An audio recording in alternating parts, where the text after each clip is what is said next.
नमस्कार, आप देखना शुरू कर चुके हैं DSD न्यूज में हूं आपके साथ गौरी रानी। कोरोना की वजह से 10 महीने तक स्कूल कॉलेजेस बंद थे, लेकिन अब सरकार के आदेश के बाद 1 मार्च से फिर से सभी इंस्टीट्यूट में स्टूडेंट्स की रौनक लौट आएगी। इस वक्त हमारे साथ बात करने के लिए NIBM के डायरेक्टर MK गुप्ता जी हैं। सर, आपका SD न्यूज में बहुत बहुत स्वागत है। धन्यवाद गौरी जी।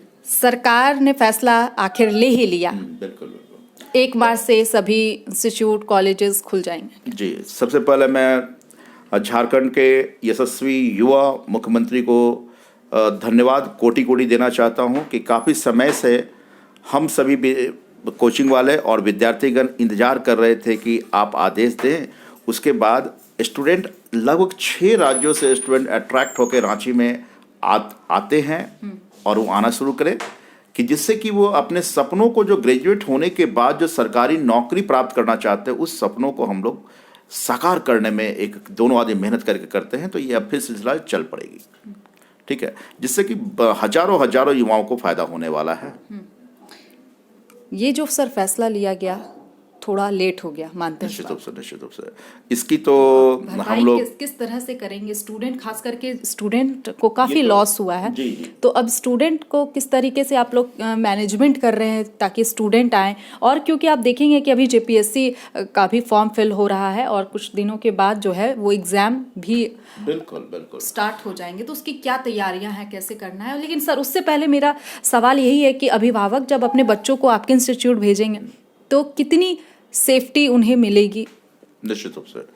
तो पहले आपके लास्ट सवाल का जवाब देता हूं कि रह गई बात कि अपने NIBM इंस्टीट्यूट में हम लोग क्या, आप देखेंगे कि हैंड सैनिटाइजर है, स्प्रे जैसे सेंसर लगा हुआ है उसमें, जैसे लगाएंगे वो सेंसर जितने आप चाहे उतने हैंड को सैनिटाइज कर सकते हैं बार बार, ठीक है, एकदम। उसके बाद हम लोग थर्मल स्कैनर का इस्तेमाल कर रहे हैं। उसके बाद यहाँ पर मास्क भी रखवाए हुए हैं। स्टूडेंट को अपने वेबसाइट पर, जो भी स्टूडेंट एडमिशन इंक्वायरीज के लिए आते हैं, बोलते हैं मास्क लगाना जरूरी है, बिना मास्क का आपको एंट्री नहीं है। अगर किसी कारण से स्टूडेंट का मास्क छूट भी जाता है तो यहाँ पर सैकड़ों मास्क रखे हुए हैं, फ्री ऑफ कॉस्ट वो यहाँ से लेकर वो यूज़ करेंगे और नेक्स्ट डे अपने आप को मास्क लेकर आएंगे, ठीक है। तो ये सारी का, और हम लोग क्या करेंगे कि चेयर सिस्टम है यहाँ पर, आप देखेंगे सारा क्लासरूम में चेयर खाली पड़े हुए हैं, तो यहाँ पर चेयर सिस्टम है। हम लोग कोशिश करेंगे एक चेयर के बीच में एक गैप, जो 100% कैपेसिटी, जो 50-60% के कैपेसिटी में चलाएं, ठीक है। तो यहाँ पर कोई प्रॉब्लम नहीं, पूरा हाइजेनिक हम लोग ध्यान दे रहे हैं। हर एक क्लास के स्टार्ट होने के पहले वो स्प्रे का सैनिटाइजर स्प्रे करेंगे हम। क्लास ऑफ होते हैं उसके बाद स्प्रे करवाते हैं, टोटल वॉश होते हैं, मतलब सफाई भी किया जाता है। आप कहीं भी देखेंगे, कहीं भी हम लोग के यहाँ गंदगी नहीं है, नीट एंड क्लीन है। अपना प्रेमिसेस है पूरा, यहाँ पर वॉशरूम है, ड्रिंकिंग वाटर है, एक्वागार्ड, कैंट वगैरह लगे हुए हैं। तो सारे हाइजेनिक के नॉर्म्स को हम लोग फॉलो करते हुए यहाँ काम करेंगे और शुरू से करते आते हैं, अभी भी होंगे। जो यहाँ विद्यार्थी पढ़ते हैं वो जानते हैं तो कितने अच्छे टेक्निकली हम लोग यहाँ पर रखते हैं, पहले से भी और अभी भी। अब थोड़ा ज़्यादा ध्यान देने पड़ेंगे, क्योंकि ठीक है, ये तो हमेशा करना चाहिए। जैसे मास्क लगा के रखना, ये तो बहुत अच्छी बात है, तो ये तो हमेशा आदमी को मेंटेन करना चाहिए, चाहे कोविड के दौरान हो या इसके बाद भी हो। अब जहाँ तक बात है कि जो इतने दिनों में जो लॉस हुआ है, अच्छा, आप कैसे मानते हैं एक ऑनलाइन पढ़ाई करना, एक क्लास में बैठ कर पढ़ना, कितना डिफरेंट? देखिए गौरी जी, अभी क्वेश्चन का जवाब दिया, उसके पहले भी आपने एक क्वेश्चन किया था कि कितना लॉस हुआ विद्यार्थियों को, ठीक है, पहले उसका मैं जवाब देना चाहता हूँ।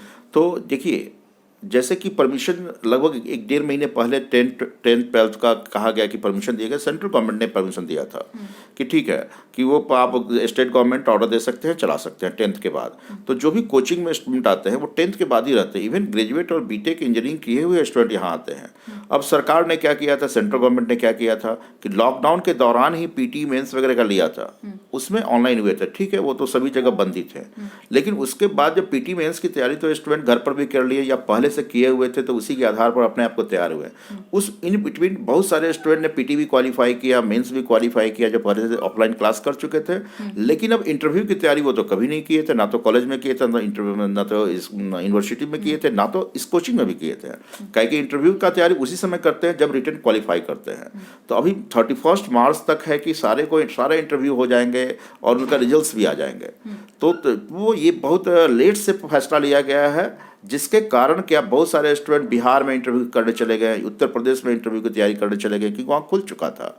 लेकिन अब जो स्टूडेंट नहीं गए थे वो निश्चित रूप से यहाँ पर तैयारी यहाँ आकर करेंगे तैयारी, जिससे कि उनका भी कंपटीशन नेशनल लेवल पर वो कंपटीशन में क्वालिफाई कर पाएंगे, तैयार होकर उनको भी टक्कर दे पाएंगे जहाँ के स्टूडेंट तैयारी अच्छे से कर रहे हैं। तो ये बहुत अच्छी बात है कि सरकार ने 19 तारीख को मीटिंग होने वाले को 18 को कर लिया और ये फैसला कर लिया, जिससे कि वैसे विद्यार्थी जो इंटरव्यू देने जा रहे हैं बेहतर तैयारी करेंगे और सफल होंगे, जिससे झारखंड, वो सफल होंगे तो झारखंड भी सफल होगा। और हम लोग भी लगातार मेहनत करते रहते हैं कि झारखंड का नाम रोशन हो। तो ये घाटे भी हुए लेकिन अब फायदे हो जाएंगे। कोरोना की वजह से जिस तरह से आर्थिक स्थिति चरमरा गई थी, तो ऐसे में लोग अब धीरे धीरे रिकवर हो रहे हैं, पटरी पे आ रहा है दिन। तो ऐसे में जो यहाँ, अगर मैं इंस्टीट्यूट की बात करूँ, स्कूल की बात करूँ, तो हर तबके के बच्चे जो है यहाँ पे पढ़ते हैं, पुअर फैमिली हो, रिच फैमिली हो, आपके लिए हर बच्चे बराबर होते हैं। लेकिन जिनकी आर्थिक स्थिति बहुत चरमरा गई है, बहुत ज़्यादा उनके पास पैसा नहीं है पे करने को, उनके लिए NIBM क्या करेगा? जी देखिए ना कि कोविड-19 के दौरान तो सभी को समस्या थी। जैसे जैसे अनलॉक शुरू हुआ, जो जो सेक्टर खुला वो अपने आप को मेहनत करके, दिमाग लगा के, सुरक्षित रहकर वो अपने आप को जीविकोपार्जन पुनः स्टार्ट कर दिए। इंतजार था कोचिंग इंस्टीट्यूट का, तो कोचिंग इंस्टीट्यूट से भी लाखों व्यक्ति जुड़े हुए, टीचिंग और नॉन टीचिंग सारे मिला के जुड़े हुए थे। हॉस्टल हो, लॉजेज हों, खाने मेस वाले हों, ठीक है, तो ये सब भी जुड़े हुए थे, तो उनकी समस्या का इंतजार कर रहे थे। तो अब आ गई है, तो वो भी प्लानिंग करके अब अपने आप को सर्वाइव कर लेंगे। इन बिटवीन बहुत सारे कोचिंग वाले थे जो रेंटेड कोचिंग प्रीमिसेस में रहते थे, वो लोग तो बंद कर चुके हैं। लेकिन फिर से अगर दूसरा कोई ऑप्शन नहीं होगा, फिर से वो रिवाइव करने का प्रयास करेंगे। और उनकी अचल संपत्ति भी सारे समाप्त हो चुके थे। ये 1 सालों में इतना समय सोचे नहीं थे। लेकिन कोई बात नहीं, अगर वो बहुत सारे इसमें 2, 4, 5, 10 ऐसे भी जो सुसाइड भी कर चुके हैं आर्थिक तंगी के कारण, बहुत की तबीयत भी खराब हो गया, हॉस्पिटलाइज है। तो कभी भयावह स्थिति थी। अब उसको मैं याद नहीं करना चाहता हूँ, पॉजिटिव सोचकर आगे करना चाहता हूँ। और रह गई बात कि बहुत सारे स्टूडेंट जो लॉकडाउन के पहले यहाँ पढ़ते थे, उनके भी इकोनॉमी की स्थिति बहुत सारे के खराब हो चुके हैं, ठीक है, अदर स्टेट के थे, तो वो वापस बहुत सारे स्टूडेंट नहीं आएंगे। हमको लगता है कि 40-30% ये स्टूडेंट वापस आ पाएंगे, ठीक है। तो उनके लिए हम लोग ऑनलाइन यूट्यूब पर जो भी क्लासेस होते हैं अपलोड करते हैं, वो घर बैठे बैठे पढ़ सकते हैं। उनको हम लोग सुविधा दे रहे हैं, मटेरियल्स वगैरह उनके ग्रुप में, व्हाट्सएप ग्रुप है, ऐसा ग्रुप बना हुआ है, वेबसाइट है, उसको प्रोवाइड करवाते हैं, घर बैठे बैठे वो कर सकते हैं। कितना डिफरेंस है एक क्लासरूम में बैठकर काफ़ी डिफरेंस है। ये इसका कोई जमीन आसमान के जैसा है। ऑनलाइन क्लासेस करना और ऑफलाइन क्लासेस बैठे करना जमीन आसमान का डिफरेंस है। इसको कभी मेकअप नहीं किया जा सकता है। अगर ऐसा हो जाए तो सारे स्कूल्स बंद हो जाएंगे, ऑनलाइन पढ़ाई हो जाएगा, सारे यूनिवर्सिटी बंद हो जाएगा, सारे कॉलेजेस बंद हो जाएंगे। ये संभव ही 100% रिजल्ट नहीं होगा, रिजल्ट नहीं आएगा। जो आउटपुट और क्वालिटी अभी मेंटेन हो पा रहा है ऑफलाइन में, वो नहीं हो पाएंगे, खाना पूर्ति जैसे हो जाएंगे। अब रह गई बात कि जो आपने क्वेश्चन पूछा है कि वैसे स्टूडेंट जिसकी इकोनॉमी की स्थिति खराब हो गई, उसको वो क्या करेंगे। तो NIBM शुरू से वैसे स्टूडेंट को सुविधा देते आ रही है। 100% तक भी फ्री पढ़ाते हैं जिनके पास पैसे नहीं है, जो डिजर्व करते हैं। और जो जितना डिस्काउंट चाहता है हम इतने ही पैसे में पढ़ पाएंगे, उनको भी हम लोग पढ़ाने का परमिशन दिया हुआ है डायरेक्ट रिसेप्शन पर, ठीक है। कोई जरूरी नहीं कि हम लोग से मिलने की आवश्यकता है। आप देखो, एक बार बता दो जो 100% उससे एक बार मिल लेते हैं कैसी स्थिति है, बस फॉर्मल उसको कह देते हैं, भूल जाओ कि आपको कुछ हेल्प किया गया है। और मैं अभी आपको बताना चाहता हूँ कि ऐसे किसी स्टूडेंट की आप लोगों ने हेल्प की है अगर, क्योंकि स्थिति तो कोरोना के बाद खराब हुई ही है, लेकिन इससे पहले भी अगर कोई स्टूडेंट में वैसे पहले कोरोना के बीच में तभी खुला ही नहीं। कोरोना के पहले सैकड़ों, लगभग बहुत सारे स्टूडेंट है, एक ही परिवार के भाई और बहन को भी 100% फ्री पढ़ाकर उनके फादर किसी कपड़े की दुकान में रिप्रेजेंटेटिव 5,000 6,000 वो 8,000 अर्न करते हैं, वो कहाँ से पढ़ा पाएंगे बच्चों का। लेकिन उनके बच्चे ने ग्रेजुएट किया है था। और बहुत सारे ऐसे रिक्शा पुलर का हो गया, पान के दुकान के बच्चे बच्चियाँ हैं, टेप रिकॉर्डर में टेक्नीशियन है, वैसे बच्चे जो घर में झाड़ू पोछा उनकी माँ करती है, पिताजी नहीं है उनके, तो वैसे वैसे बच्चों को मैंने 100% फ्री पढ़ाकर इवन और भी सुविधा देकर और वो सारे स्टूडेंट्स सेलेक्ट हुए हैं और आज बड़े बड़े ऑफिसर के पद पर है वो पोस्टेड है, ठीक है। ऐसा शुरू से करते आ रहा है। और कोविड-19 के दौरान किसी भी कैटेगरी के हो, किसी भी जाति के हो, किसी भी आय ग्रुप के पहले थे, उनकी स्थिति खराब हो गई, तो मैं अनाउंसमेंट करने जा रहा हूँ कि वैसे विद्यार्थियों को यहाँ पर आए और कांटेक्ट करें। उनको लिए अलग से बैच बनाकर हम सैकड़ों विद्यार्थियों को एक साथ पढ़ाकर उनको सफलता दिलवाने में मैं अहम भूमिका निभाऊंगा कि उनकी आर्थिक स्थिति मजबूत हो जाए।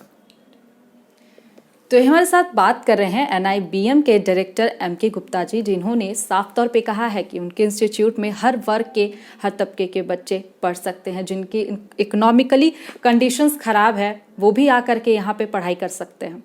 और जहाँ तक कोरोना की बात है तो कोरोना के बाद से आर्थिक स्थिति खराब हो गई थी कोरोना की वजह से, लेकिन अब धीरे धीरे जहाँ अर्थव्यवस्था पटरी पे आ रही है, वहीं अब सरकार ने भी सभी स्कूल और इंस्टीट्यूट खोलने के भी आदेश दे दिए हैं। 1 मार्च से सभी इंस्टीट्यूट खुल रहे हैं, जिसकी तैयारियां भी इंस्टीट्यूट के लोग कर रहे हैं और काफ़ी सेफ्टी के साथ अब बच्चे को यहाँ पर पढ़ाया जाएगा। तो फिलहाल इस खबर में इतना ही। तमाम और खबरों के साथ बने रहने के लिए देखते रहें DST न्यूज़।